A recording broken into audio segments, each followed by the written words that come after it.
How to prepare statement of cash flow. Statement of cash flow provides information about the cash inflow and cash outflow of an entity during a period of time.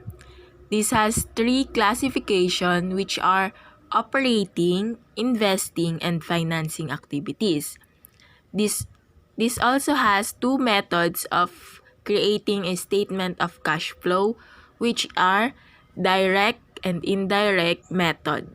Operating activities create revenues and expenses in the entity's major line of business.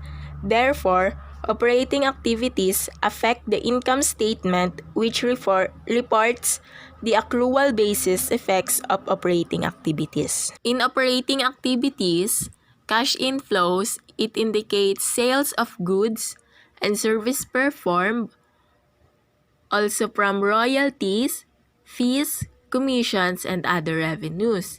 In cash outflows, it contains payment of suppliers of goods and services, payments of employees, payments of taxes, payments of interest expense, and payments for other operating expense. Investing activities. Investing activities is an increase or decrease the assets that the business has to work with. A purchase or sale of a plant asset like land, a building, or equipment in an investing activity.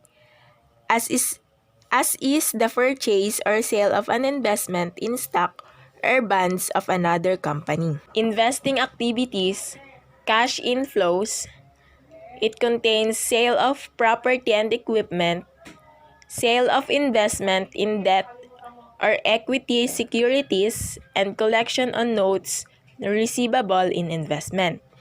In cash outflows, it contains payment to acquire property and equipment, payments to acquire debt and equity securities, and payments to notes receivable in investment. Financing activities obtain funds from investors and creditors needed to launch and sustain the business. Financing activities include issuing stock, borrowing money by issuing notes and bonds payable, selling treasury stock, and making payments to stockholders, dividends, and purchases of treasury stock. Payments to creditors include principal payments only. Financing activities. Cash inflows. It contains investments by owners and issuance of notes payable in financing. In cash outflows, it contains payment to owners in the form of withdrawals and payment to settle notes payable finance. What we are going to do now is to classify it if it is operating activities, investing activities, or financing activities. For the first one, investment of owners is for financing activities. Purchase of service vehicle is for investment activities. Payment of electricity bill is for operating activities. Payment of insurance is for operating activities. Purchase of computer is for investment activities. Owner's drawing is for financing activities. Service revenue is for operating activities. Cash donation is for operating activities.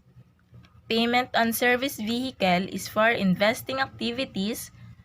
And payment on rent is for operating activities. And payment on salaries is for operating activities. So, for the heading, we will indicate the company's name, which is Grace Electronic Repair Services.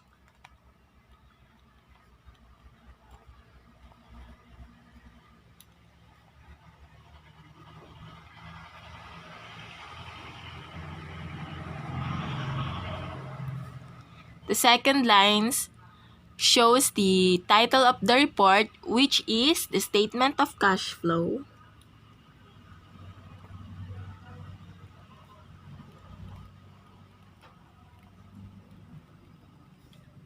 Indicates the period of time, which is for the year ended December 31, 2019.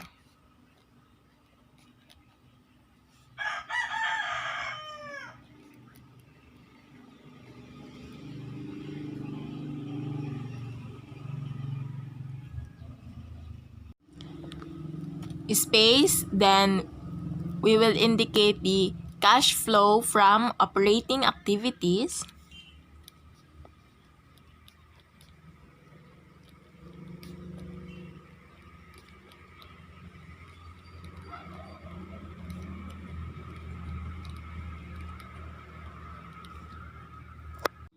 In the general ledger, we have here 6 operating activities, which is the payment of electricity bill, payment of insurance, service revenue, cash donation, payment on rent, and payment on salaries.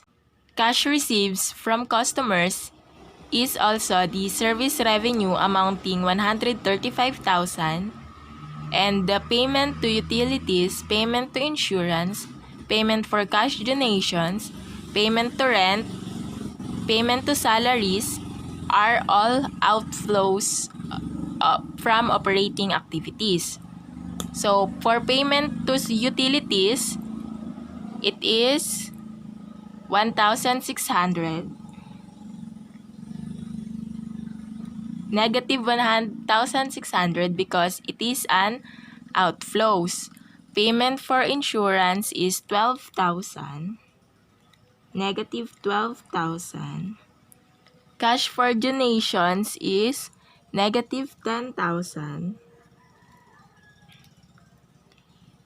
Payment on rent is also negative 11,000. And payment to salaries is 12,000.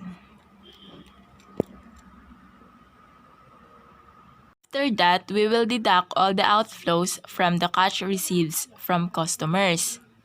So, 135,000 less the sum of payment to utilities, insurance, cash donations, rent, and salaries. So, the total of all of the cash outflows is 46,600. Then we will deduct it to the cash receipts from customers, which is 135,000. And the net cash provided by operating activities is 88,400.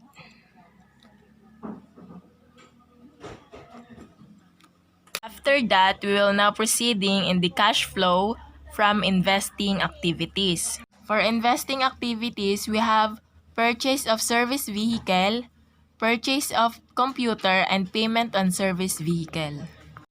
For payment to acquire service vehicle is amounting of 200,000 pesos in credits. So it is negative 200,000. And we also have payment on service vehicle amounting of 15,000. So we have here negative 215,000 for acquiring service vehicle. Payment to acquire computer equipment is amounting of 10,000 in credit. So it is negative 10,000. So for the net cash flow used in investing activities, we have negative 225,000 pesos. We use net cash flow used in investing activities because all of in investing activities are outflows. Financing activities, we have investment of owners amounting of 1,500,000 and owners drawing amounting of 5,000. So, for cash flow from financing activities, cash received as investment by owner is also the investment of owners amounting of 1,500,000. And for payment for withdrawals by owner, it is in credit, so it is negative 5,000.